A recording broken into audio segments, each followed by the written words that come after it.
ვერესხეობა, როგორც ბუნებრივი, ესე თქვათ, საგანძური, რაც აქვს ქალაქს, უნდა მაქსიმალურად გამოიყენოს ადამიანს სწორედ აი ამ რაღაცა დასვენებისთვის, მოსვენებისთვის ფიზიკური და მენტალური, იმიტომ რომ აი იმ ქაოსისგან, რაც ქალაქში ხდება, ეს იქნებოდა ძალიან დიდი შვება. და ამის საპირისპიროდ ჩვენ ვაკეთებთ იმას, რომ რაღაც მივივიწყეთ ეს მდინარე, თავისთვის ცხოვრობს სადღაც ბეტონის სარკოფაგებში და აი ამ ბუნებრიობას რაღაცა ხაზი გადაუსვით ჩვენი არასწორი ქმედებებით.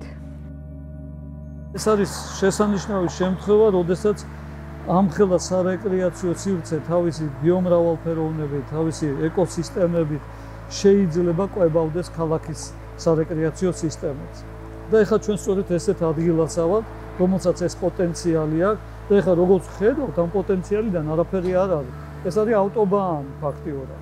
ესე იმის საწინააღმდეგოა, რაც ამას შეუძლია. ესე გამომყენებელი გახდა ადამიანი ბუნების. ამას თუ თავი დავანებოთ, გონიურულადაც ვერ იყენებს ადამიანი.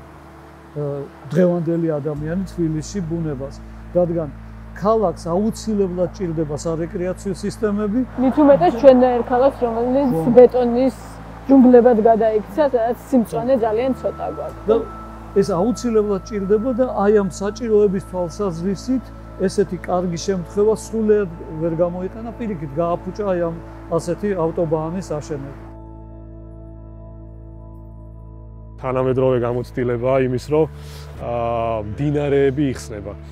ეს ტენდენცია დასავლეთშიც არსებობდა მდინარეების მივიწყების, გარიყვის, დამარხვის, მაგრამ გამოცდილება მათ ჩვენა თუნდაც ჯანსაღი ქალაქის მიმართულებით, თუნდაც საფრთხეების შერბილების მიმართულებით, რომ მდინარეები, რომელიც იყვნენ დამარხულები და გარიყულები, პირიქით ახლა უკვე იხსნება, უბრუნებენ თავის ბუნებრივ კალაპოტს, აკეთებენ სარეკრეაციო სივრცეს და ასე ერთი რომ უფრო ჯანსაღი ხდება გარემო და მეორე საფრთხეების შერბილების რისკების შემცირება ხდება.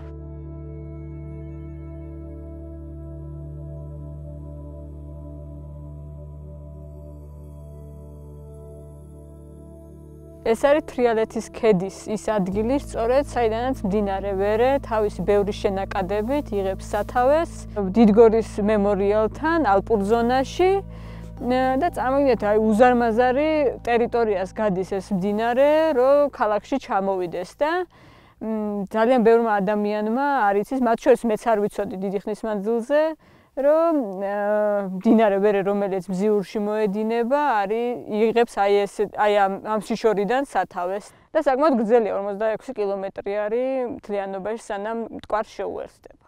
ბევრი წყლის მოდინება ხდება თოვლის დნობისას, წვიმებისას.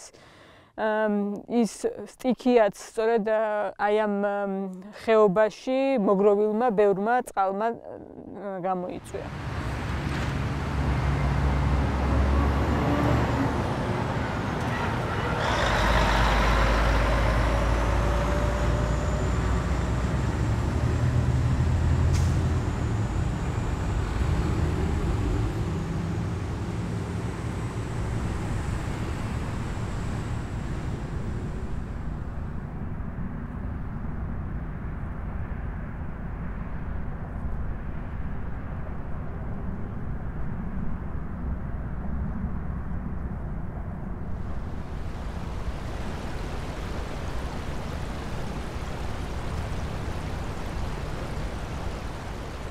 ვერეს შემთხვევაში აქ არის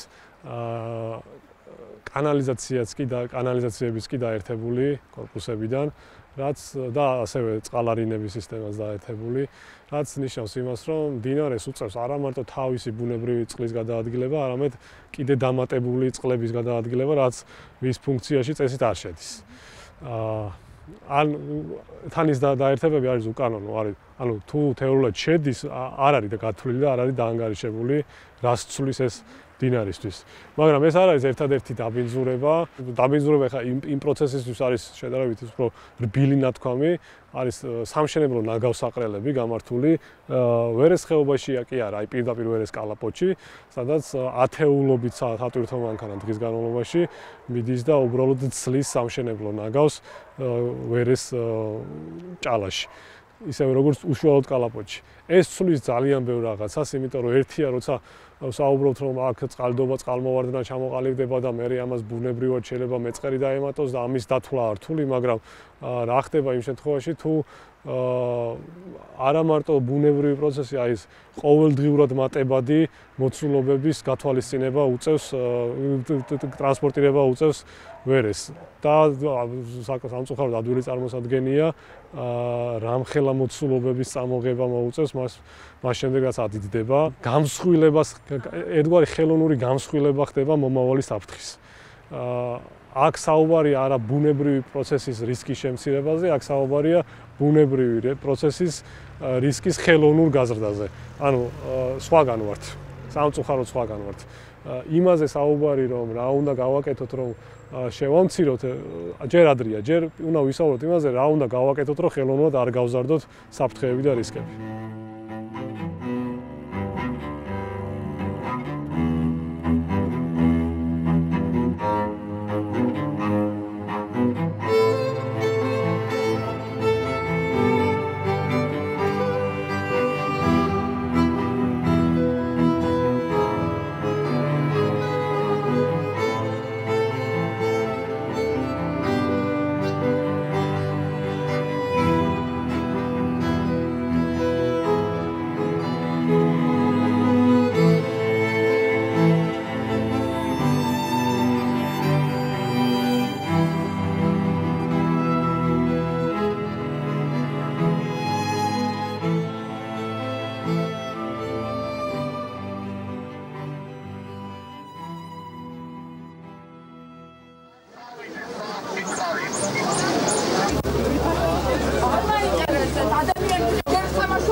ორი საფთული და ფაჩი დაფარული.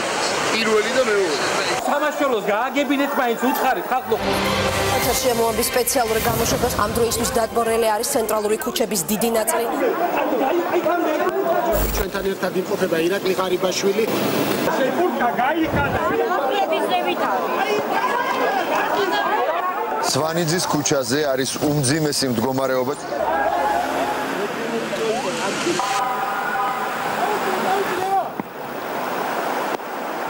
მე ვთხოვ ოპერატორს თუ გამოჩნდება ბეგემოტი არის მირთამოედნის ტერიტორიაზე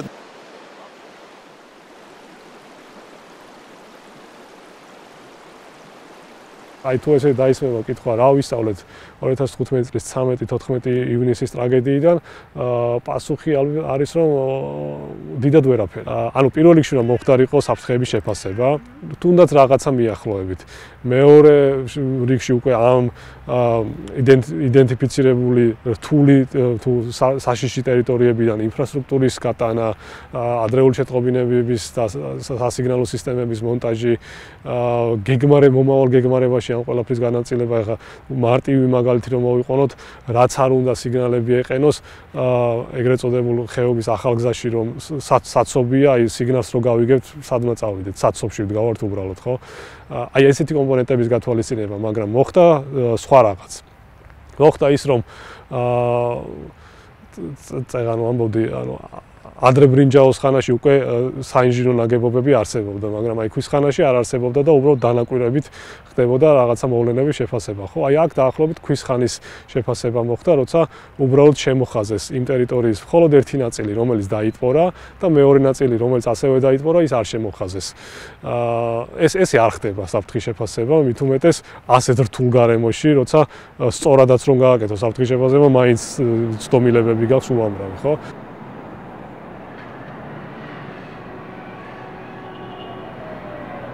ეს არის მდინარე ვერეს შესართავი მტკვართან. ოღონ გადახურულია, რახან ზემოთ მაგისტრალი გადის. და აი სწორედ იმიტომ რომ გადახურულია, სრულიად დაკარგულია ქალაქისთვის. ქალაქისთვის აღარ არსებობს, არავინ არ იცის რომ ეს აქ არსებობს. არადა ეს ნამდვილი მდინარე აქაც ჩანს, ხო? მშვენიერი, კარგი მდინარე, თავისი ბიომრავალფეროვნებით და ეს არის უნიკალური შემთხვევა სხვათაშორის, რომ ქალაქს აქვს ესეთი ბედნიერება, რომ ამხელა სივრცე, აი დიდგორის ველებიდან მოყოლებული ვერე მოდის ქალაქი ცენტრამდე შემოდის და შემოაქვს თავისი მთელი ეს ეკოსისტემა. ეს არის ძალიან კარგი შესაძლებლობა, რომ როდესაც ქართველობა გამოფხიზლდება ამ ფაქტის მიმართ, გახსნიან ამ ხეობას, აი ამ ახალ აშენებულ გზას ისევ გააუქმებენ, ამ მაგისტრალსაც გააუქმებენ, ან ბოლოს და ბოლოს ხიდით გადაიყვანენ და ეს აითვისებენ ამ მთელს რეკრეაციო სისტემას, როგორც ვერეს ხეობას.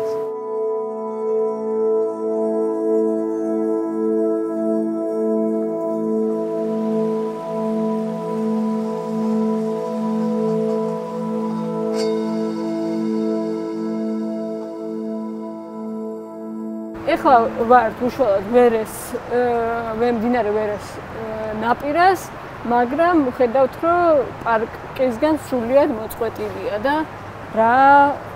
რა პრობლემა არის, აი როგორ მოხდა ეს ამბავი, ესეც ნასკრად რა ქვია. ხო, ესეც ძალიან საინტერესო ამბავია, იმიტომ რომ გვაქვს მდინარე, რომელიც შეიძლება გახდეს ცენტრი და მისუდულობის ღერძი მთელი პარკისთვის, მთელი ამ სარეკრეაციო სისტემისთვის. და იმის გამო, რომ აირჩია ესეთი გზა ხელისუფლებამ, რომელიც უკვე 60-იანი წლების გზაა, ესე დავარქვათ, რომ მდინარე უნდა იყოს თავისთვის სადღაც ან გვირაბში გატარებული, ან კოლექტორში ჩაგდებული, ან რაღაცნაირად გამოყოფილი ადამიანთა სამყოფელისგან, სარეკრეაციო სივრცეებისგან მათ შორის. და აი ააშენეს ესეთი დამბა, ეხლა ჩვენ დამბაზე მივდივართ რა. ააშენეს ესეთი დამბა, აქეთ გააკეთეს პარკი, რეაბილიტაცია დაარქვეს ამას და ამ პარკიდან მდინარე საერთოდ არ აღიქმება. ამ პარკისთვის მდინარე არ არსებობს საერთოდ რა. ძალიან ბევრმა დარწმუნებულია, რომ იცი აქ პარკში ვინც მოდის, რომ არ იცის რომ მდინარეა. არ იცის რომ მდინარეა, ხო, ალბათ. იმიტომ რომ აი ესე დამალეს რა, აი აქეთ არის ეს ფერდი, რომელიც აი ამ ფერდის თავზე, ამ დამბაზე მივდივართ ახლა ჩვენ და აქეთ ხარეს გააკეთეს პარკი ისე რომ ამ მდინარეს საერთოდ არ გულისხმობს რა. ისტორიულად ვერესხეობას ფორმალურად თუ არაფორმალურად ყოველთვის ჰქონდა სარეკრეაციო ფუნქცია. იყო გარკვეულ ნაწილში, თქვათ, გეგმით და პროექტით განვითარებული იგივე მზიურის პარკი, თუმცა ზედა ნაწილში სხვა ფუნქციით, როგორც წესი, არასდროს არ მოიხმარებოდა თუ არ ჩავთვლით რაღაც შემოჭრებს, რითიც ვიწროვდებოდა თვითონ ეს ხეობა და ნუ ყოველთვის იგივე ურბანისტებში, ქალაქგეგმარებლებში, არქიტექტორებში ეს მთელი ხეობა განიხილებოდა როგორც სამომავლო სარეკრეაციო ტერიტორიად. ჩვენი კონცეფციაც იგივე იყო. კვლევების კეთების დროს მაგალითად ერთი ახალი ფაქტორი გამოიკვეთა, ის რომ თბილისის უმაღლესი სასწავლებლების უმეტესობა აღმოჩნდა, რომ ძალიან მოსახერხებლად არის დაკავშირებული მთლიანად ხეობასთან. იდეა იყო, რომ გრძივი კავშირი გაჩენილიყო, რომელსაც განივად უკვე დაუკავშირდებოდნენ ეს სასწავლო დაწესებულებები. გაჩენილიყო რაღაცა სტუდენტური ჰაბი. ეს ღერძი უკვე ველობილიკის სახით გმირთა მოედანს კვეთდა 1-2 ადგილას, ისე რომ სატრანსპორტო ნაკადებთან არ უწევდა გადაკვეთა და სანაპირომდე ჩადიოდა. და საკმაოდ საინტერესო კავშირი შეიძლებოდა ვერესხეობის საფეხმავლო და საველოსიპედო სანაპიროსთან. მერიამაც მიიღო ეს დოკუმენტი, მაგრამ უკვე დამტკიცების პროცესში ჩვენს უცნობი მიზეზების გამო ეს პროექტი აღარ დამტკიცდა და დღემდე დევს სადღაც თაროზე.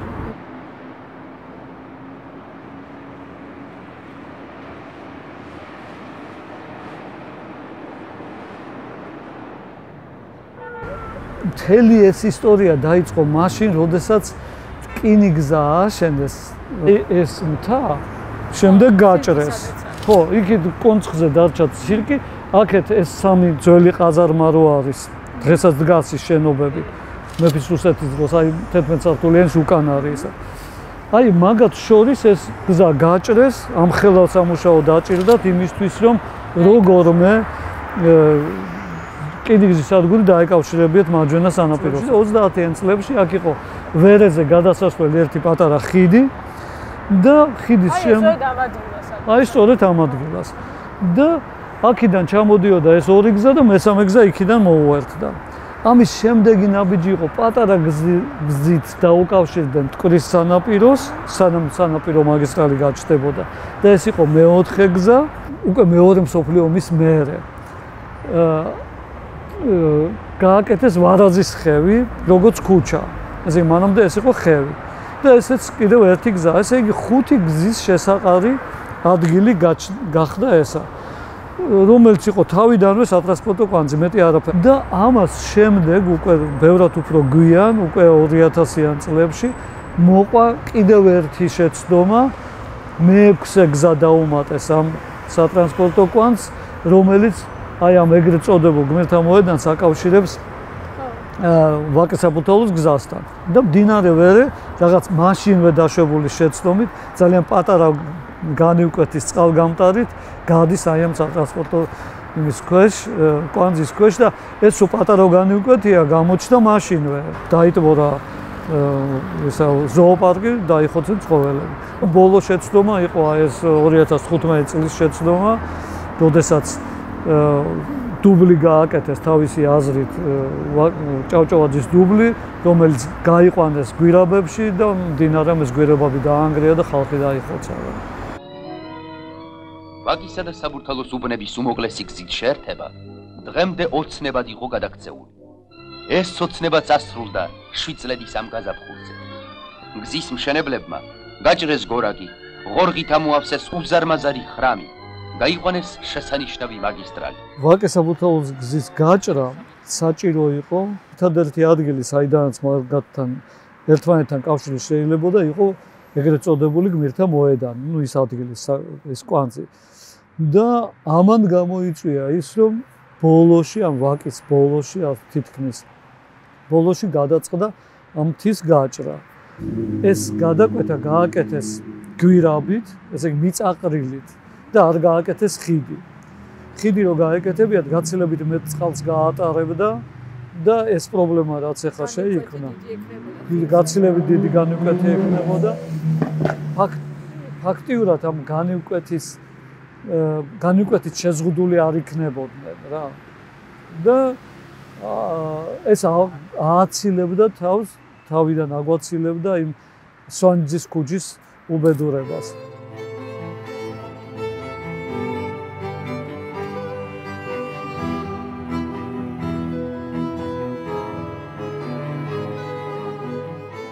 ეს არის სასიცოცხლო მნიშვნელოვანი გადაწყვეტა, რომ მდინარეები, განსაკუთრებით ეს მთის მდინარეები, ბუნებრივ კალაპოტს უნდა დაუბრუნდეს.